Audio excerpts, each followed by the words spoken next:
Alden Richards hindi nakapagpigil. Sinagot na lahat ng pangbabash ng anti-Katden lalo na ang paninira umano sa kanya ni Daniel Padilla. Isa na naman ngang mainit na balita ang bumungad at kinagulat ng ilan matapos kumalat ang balitang may paninirang puri umano ang aktor na si Daniel Padilla para sa aktor na si Alden Richards. Ito ay dahil umano sa ayaw nakikita ni DJ na malapit ang binata sa dalaga.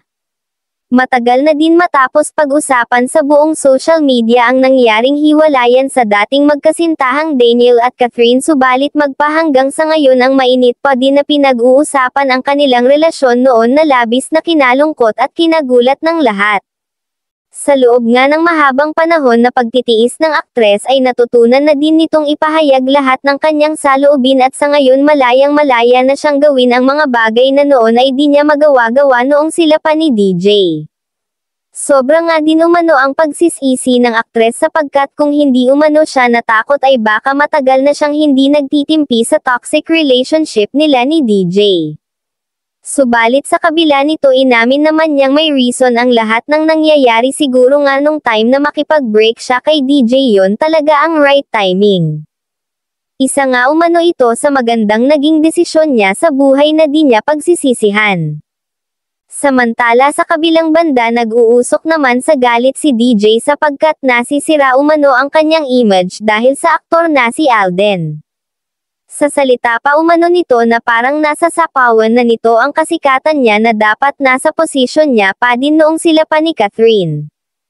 Umani naman ito ng komento mula sa netizens nila na wag na nga raw umano maghabol pa si DJ sapagkat salita ni Catherine sa isang interview na past is past at never na siyang bumabalik sa ex niya.